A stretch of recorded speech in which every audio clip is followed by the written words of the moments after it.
In today's video, we're going to be talking about letters. So with the type of leather work that I personally create and sell, I'm almost always adding customers' names, initials, brands, etc. to their project to make it that much more customized and special.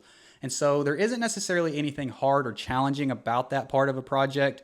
In fact, there is no one right or wrong way to do it. There's a variety of ways to go about it. At the end of the day, it's going to be more personal preference or even customer preference. And so as you can see in these pictures right here and right here of my work, I'm always mixing it up. And some of you guys are curious as to how I go about working with different fonts and applying them to my work. So I'm going to share with you a few things that have helped me out and hopefully give you some new ideas going forward that will help you out.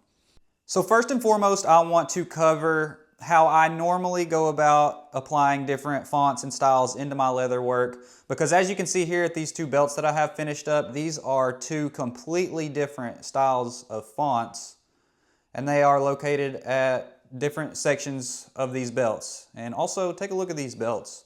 These are super cool. These are some of the projects that I just recently finished up before I had this surgery on my arm, and I need to get these shipped out here soon. But regardless of that, so this is an Old English font, and this is kind of a Western script font. I will say this particular font, I personally kind of just go at it based off of memory now, but most of you guys know Don Gonzalez, and on his website, he actually does have a sheet somewhere on there with a full alphabet of Western script type font letters like you see right here that he drew out, and I believe you can even download it for free from his website or maybe purchase it. But you might go check that out if you're interested in these types of letters. Like I said, I kind of more or less just do them from memory now.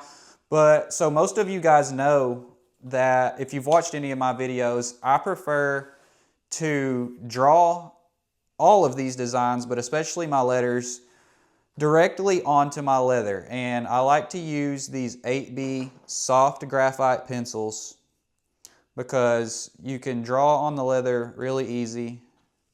And then if you need to do any erasing, the graphite also comes off of the leather very easy.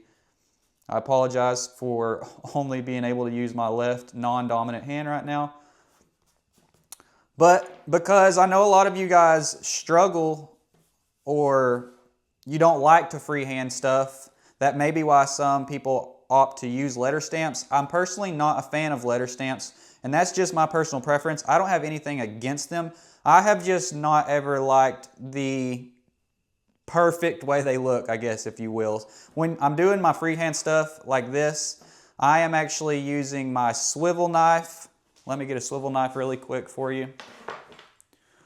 Once I draw my stuff directly onto my leather, I like to take my swivel knife and actually carve and bevel these letters, initials, brands into the project because I like the control I have over it when it comes to the font, the size, the placement, and even the depth, because sometimes I may just carve the initials in certain applications, and I can really control the depth of that if I lightly put the pressure in the leather, or I could cut deeper. And then when it comes to beveling, as you can see on these, they really stand out. They have a lot of depth to the initials. But I'm going to post a picture right here really quick. Take a look at this wallet that I made in the past. Inverted beveling is something that I could make a completely different video on, and I may in the future, but you can actually invert or bevel the inside of the lines of these letters as well to make it look like they are sitting kind of in the leather rather than sticking out.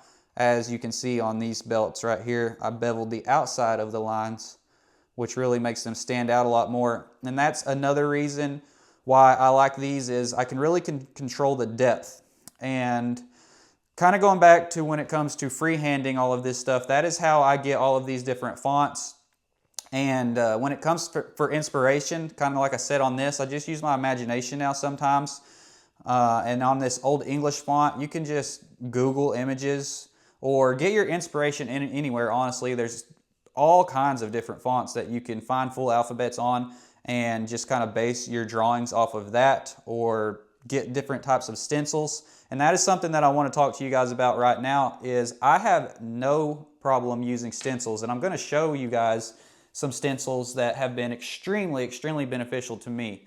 because a lot of the time, because of the work that I do, obviously being more Western styled, a lot of the times the lettering that I will be using is what I like to call a traditional Western font. And I'll put some more pictures on the screen right now of my Western font letters.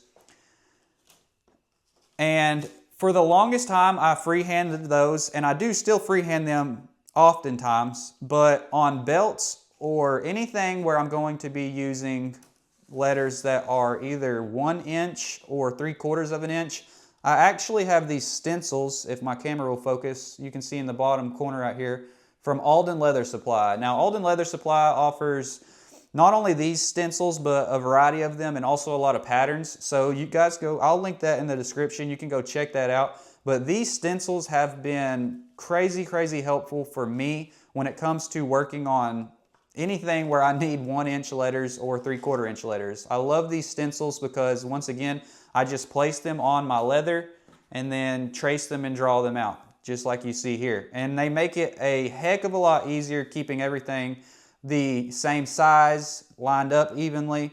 And as you can see on this H right here, this is what the stencil looks like if you would trace it out.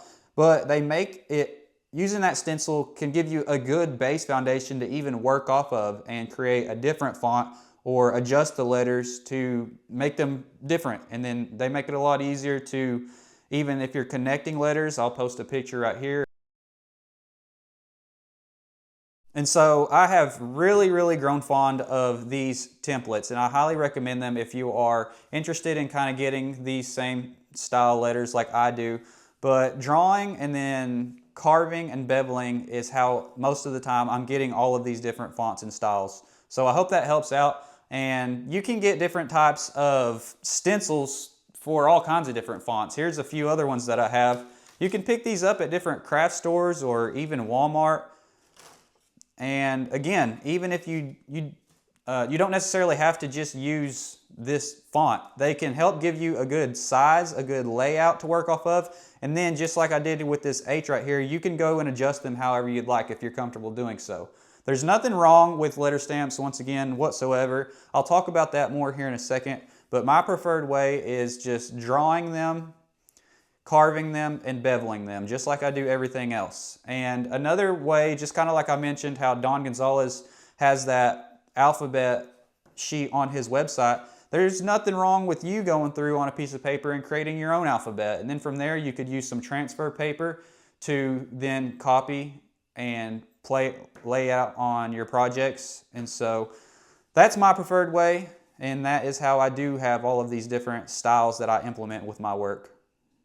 And here's the transfer paper that I mentioned a second ago. I have grown really fond of this as well. This is just some tracing paper that I get from Hobby Lobby.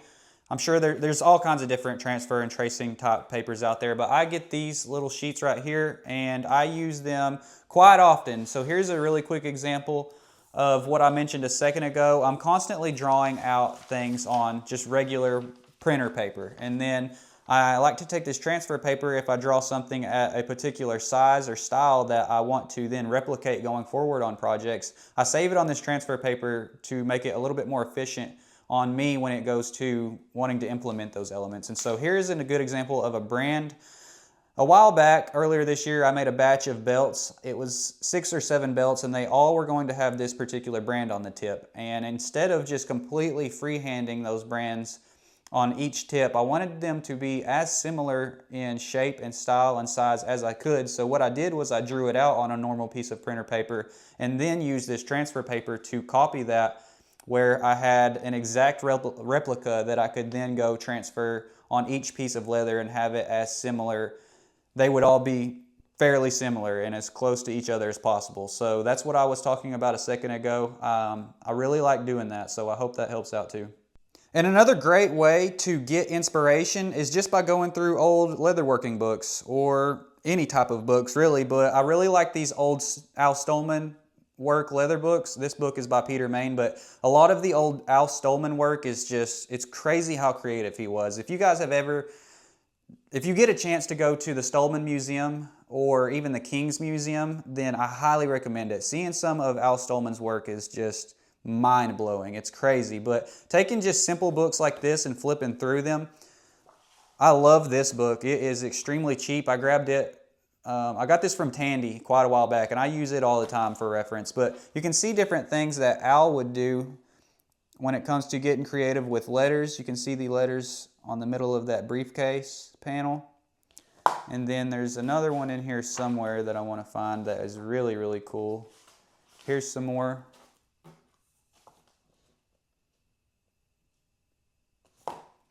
Al got really creative with decorative cuts. That's something else I would like to talk about is, and I kind of hinted at it in my most previous video, is somebody asked, where do you add decorative cuts on letters? And at the end of the day, there's no rules when it comes to that. You can add decorative cuts however you want. I'll pause on that for a second. Here's what I wanted to show you. Here is a bag that he made for his wife, and you can see the AS initials right there that was created with some scroll work or floral work. That is super creative and super, super cool. So this are a lot of ways that you can get creative if you are comfortable drawing out your own things. I highly recommend practicing drawing your own things, your own letters, your own work. It can be very challenging, and I do have some videos kind of explaining my thought process around drawing, but it takes time, and it's a skill in itself that I don't think I'm very good at, but I'm where I'm at now because I have practiced at it so much. But I'll post some pictures on here of different types of decorative cuts that I do on my work and different types of decorative cuts that I have seen when it comes to spicing up letters. There's no rules. You can really do it however you want. I have my ways that I do it, but I'm constantly mixing it up. And as you can see in these pictures, there's all kinds of different ways that you can change your lettering up by adding decorative cuts or leaving them plain as well. But back to this book, here's one more glance at it. I got this from Tandy. I don't know if you can probably find it at other places, but anytime I come across any type of books like this, especially if it has any of Al Stolman's work in it, but honestly, anybody's work, I love admiring other people's work and getting inspiration from it. I highly recommend doing stuff like that. Invest in books. I love having books. But when it comes to, I would say probably the most traditional way of adding letters to leather projects is going to just be your letter stamps. And once again, I have nothing wrong with people that use letter stamps. If you use letter stamps, that's perfectly fine. There are some cool looking letter stamps out there. It's personally not my preference, but to each his own. Here is an extremely old belt of mine from when I was probably 3 years old. And this is something that you can see where just full letter stamps were used. In this particular instance, the impressions are very, very light. As you can tell, they're just pretty perfect, perfectly shaped. And to me, I like to see a little bit of human error in my work. And again, that's just me, but using letter stamps does also make it easier to keep everything lined up and kind of appropriate looking, I guess. Most of the time, if you use letter stamps, you're going to get some type of full alphabet set, and you're going to have some type of handle similar to this. This is my maker stamp, and then the heads will be interchangeable to where you can line them up and then stamp them. And then there's also different types of ways that you can get embossing wheels and emboss that. There's obviously a lot of different ways you can go about doing it, but that is what a full letter stamp would look like. In this one particular instance, there's a lot of different styles out there that you can get. And while I'm at it, this is my maker stamp. This is a brass stamp that I got from Leather Stamp Maker. And honestly, for the price, this has been a great stamp for a maker's mark. It's not super, super high quality, but it gets the job done for me. It leaves a super crisp and nice impression, and I love that. So I'll link that in the description as well, leatherstampmaker.com. So like I said, I'm very ignorant when it comes to working with letter stamps. I've never once used them. I don't have any in my shop. From the get-go, I always just preferred drawing, carving, and beveling my own letters. And so I know there's a lot of you guys out there that are probably more qualified to talk about letter stamps and how you can go about using them and properly using them and making them look better than they are. So leave a comment if you have your take on that. The letter stamps that I do have, the only set that I have in my shop are these. This is from Tandy Leather, as you can see here, and these are 1/8 inch or 3mm size letter stamps. And here is kind of a close-up view of what they would look like. Once again, you get the handle, and then as you can see here, each individual head with letters and numbers. I will say These have been very handy for me. I have used these quite a bit. Anytime I need some really, really tiny, intricate lettering on, say, like a flag or something, I'll try to post some pictures if I can find any. These are very handy. Or even if you can kind of see on this little belt right here, it has the size of the belt in it. These would be very handy to just kind of flip over on a belt and kind of lightly stamp the size of the belt if that's what you wanted. And particularly on dog collars, I've made some dog collars in the past where the customer may want their name, address, and phone number on the center of the dog collar. That's kind of a common practice. And using these little 1/8 inch letter stamps for something like that has also been very, very handy. So these are the only letter stamps that I have and have experience using, but I do like them. So that's about all I can talk about on just full-on letter stamps themselves. Like I said, I'm very ignorant. I never use them. They're just not my personal taste, but there is nothing wrong with them. Another really unique way that I just thought of as I'm wrapping this video up of not only adding names, brands, initials, but any type of designs or artwork to your leather projects is by burning them. Now, forgive me, I'm not going to actively show you in this video because I only have my left hand and it wouldn't be much to show, but I might make a video over this in the future.